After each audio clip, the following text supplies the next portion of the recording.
Bom dia, meus amores do quarto ano. Tia Gisele aqui para mais um videozinho da nossa aula de geografia. Hoje iremos ver como as paisagens são alteradas com o tempo. Eu quero que vocês peguem o livrinho de vocês para melhor compreensão, porque tia tá com o dela aqui, ó. Então, pega o livrinho de vocês aí, abram na página 26 para começarmos essa aula. Mas antes, tia vai explicar o que é paisagem. A gente vai dar uma retomadinha porque a gente já viu o que é paisagem, quais elementos compõem uma paisagem, como a paisagem pode ser e para finalmente chegar em como elas são alteradas com o tempo, tá bom? Então, bora lá. Paisagem a gente sabe que é tudo aquilo que está ao alcance do nosso olhar. A paisagem pode ou não ser bonita aos nossos olhos, não é isso? Aqui eu tenho uma paisagem. Estão vendo aí no livrinho de vocês na página 26? Então, para vocês, essa paisagem é bonita ou não aos olhos de vocês? Fica aí a resposta para vocês. Eu sei que a maioria respondeu que a paisagem é bonita, realmente. Bora lá. Então, quais elementos formam a paisagem? A gente tem que saber como são as paisagens. Então, as paisagens, elas podem ser natural ou ela pode ser modificada ou cultural. Ela tem esses dois títulos, tá certo? Então, na paisagem natural, ela é composta apenas por elementos da natureza. Que elementos são esses? Mares, oceanos, montanhas, rios, vegetação. Então, esses elementos naturais compõem a paisagem natural. Já na paisagem cultural ou modificada é aquela que contém elementos feitos pelo homem, tá certo? Construídos por ele. Então, eu tenho aqui, ó, nessa foto de baixo, aqui tem transformações no meio ambiente, ou seja, a paisagem era natural e o homem, ele modifica essa paisagem natural, tornando-a uma paisagem cultural. Por que cultural, tia? Porque tem elementos feitos por ele. Aqui, ó, eu tenho uma estrada, aqui eu tenho ponte, aqui eu tenho prédios. Então, a paisagem era natural e o homem a transformou, tornando uma paisagem cultural. Vamos lá, seguindo o nosso vídeo. Tia falou que a paisagem, a gente usa, né, alguns sentidos para percebermos a paisagem. A visão é o principal, a gente usa a visão para olharmos a paisagem, que, como tia falou, pode ser bonita ou não aos nossos olhos. Bora lá. Mas também a gente usa outros sentidos para percebermos os elementos da paisagem, como o olfato e a audição. Quem sabe aí qual é o órgão do olfato? Isso mesmo, o nariz. E o órgão da audição, o ouvido, a orelhinha. Muito bem. Então, como é, tia, que eu observo aí, que eu uso o meu olfato para observar a paisagem? Se você chegar em um lixão, imagina aí, um lixão, né? É lixo para todos os lados. Primeiro, a sua visão vai observar a paisagem, que a sua visão vai ser uma paisagem o quê? De um lixão, vai ser uma paisagem feia. Por isso que a tia falou, que a paisagem pode ou não ser bonita aos seus olhos. Então, o lixão, ela tem uma paisagem, tem uma feia, a visão, para a sua visão vai ser uma paisagem feia. E se você estiver lá no lixão, pode até não ir, mas você já observa, o seu cérebro já vai ligar aquela paisagem feia do lixão a um elemento que é o cheiro ruim. Então, por isso que tia falou que você usa o seu olfato, porque o cérebro, ele já liga a visão, a paisagem feia, e ele liga também o seu olfato. Você ali sabe que aquela paisagem do lixão, ela tem um cheiro ruim. Pois bem, continuando, a gente vai ver como as paisagens são alteradas com o tempo. Então, elas são alteradas pelo ser humano ao longo do tempo. E essas mudanças ocorrem quando são desenvolvidas algumas atividades econômicas, como a indústria, a agricultura, a pecuária e o extrativismo. Mas o que é indústria, tia? Aqui eu tenho uma foto para vocês. Estão vendo aqui, ó? Aqui, consumo nas cidades, 8%. Indústrias, eu tenho aqui uma blusa e tenho um sapato. Ou seja, a indústria, ela é uma atividade que transforma a matéria-prima em bens de consumo. Aqui, ó, para fazer a blusa, A matéria-prima, qual é a matéria-prima? O algodão. Então, o algodão ele foi transformado na indústria e se transformou em uma blusa. A mesma coisa acontece com o sapato, que pode ser de plástico, de tecido ou de couro, que é a matéria-prima, tá certo? Então, tia já explicou para vocês o que é indústria.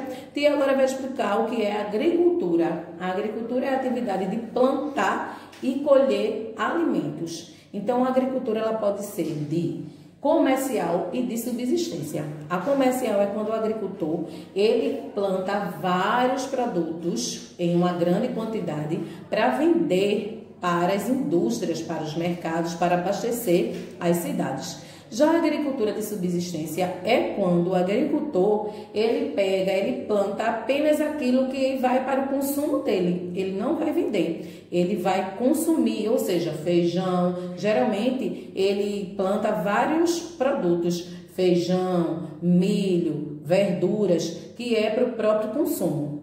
Ficou aí direitinho, certinho? Bora lá. Então aqui, ó, se vocês observarem, eu tenho aqui uma foto de uma plantação.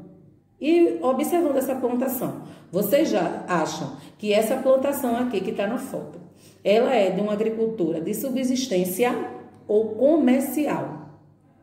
Muito bem, acertou quem disse comercial, porque ela está plantada aí em uma grande escala, em uma larga escala, que vai ser para ir à venda, tanto ao comércio quanto para a indústria. Bora lá, continuando agora, pecuária. O que é pecuária? A pecuária é a criação de animais. Então, o pecuarista, ele cria animais, que é para daqueles animais, o burro, servir como transporte. O boi, ele utiliza ali, o boi e a vaca, ele utiliza o seu couro, ele utiliza o leite, ele utiliza a carne, que é para vender. O extrativismo é a extração de elementos da natureza. Que elementos são esses? Geralmente são vegetais, minerais e até animal também, tá certo? Pronto, já que tia deu essa breve explicaçãozinha para vocês vocês ficarem mais por dentro aí, a gente vai ver aí que essas atividades econômicas intervêm na natureza e promovem as modificações nas paisagens dos lugares. Essas transformações acontecem continuamente ao longo do tempo, ou seja, as paisagens são constantemente transformadas. Então aqui, ó, eu tenho a primeira paisagem, apenas com elementos da natureza. Na imagem abaixo, eu já tenho a construção aqui, ó, de alguma ponte, a construção de casas. Virando o livro aí a página 27, aí, ó, é que vocês vão ver bem direitinho aí a transformação que aquela primeira paisagem teve. Estão vendo como foi transformada? 7. Aí, deixa eu tia tá na 26, tia é ótima. Peraí, tá, gente? 27 não, perdão, 28. Na 28 a gente tem a destruição da fauna e da flora. Fauna, a gente sabe que é relacionada aos animais. E a flora está relacionada à vegetação. Pois bem, a destruição desses ambientes, tanto da fauna quanto da flora, prejudica os animais e os vegetais. Por quê? Recentemente tivemos aí a queimada na Austrália. Vocês lembram? Tia falou aqui na sala que vários animais, e vocês devem ter visto também, que vários animais, eles estavam saindo e chegando à casa das pessoas. Por quê? Porque eles estavam perdendo seu habitat natural devido às queimadas, devido ao fogo. Então, como estava ali o fogo queimando a vegetação, eles estavam procurando abrigo, muitas vezes nas estradas, nas casas das pessoas. Pois bem, como medida para amenizar ou mesmo impedir que as espécies de fauna e de flora sejam destruídas, são criadas as unidades de conservação. O que é que essas unidades querem? Elas são áreas delimitadas que têm o objetivo de preservar os aspectos naturais de um determinado ambiente. Aqui embaixo, a gente tem os povos indígenas e a relação com a natureza. Por que que os indígenas eles têm a natureza como sua mãe? Por quê? Tia já comentou isso aqui também. Eles têm a natureza como mãe, porque é da natureza que eles retiram tudo que eles precisam para sobreviver. E eles têm todo um cuidado com a natureza. Eles caçam, eles pescam, eles colhem frutos, raízes, tudo isso eles retiram da natureza. Porém, eles têm a consciência de não cometer o excesso. Eles só retiram aquilo que eles precisam para sobreviver. Na página 29, temos aí, ó,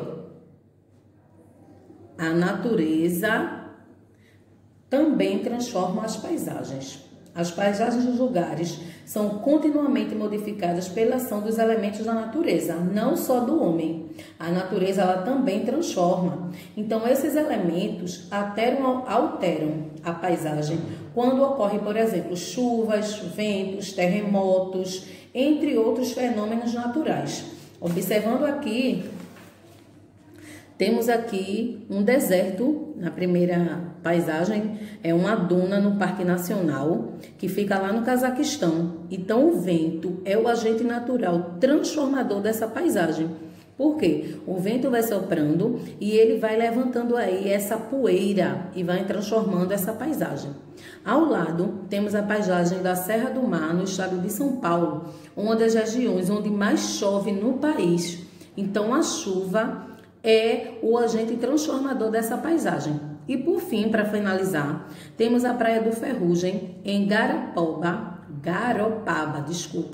em Santa Catarina. E o principal agente transformador dessa paisagem é o mar. Suas águas vão batendo aí nas rochas e as rochas vão sendo transformadas. Bem, gente, tia vai deixar uma atividadezinha para vocês no plural. Assistam o vídeo direitinho, observem aí as páginas para poder responder a atividade, certo? Beijos, espero que tenham gostado da aula. Fiquem com Deus.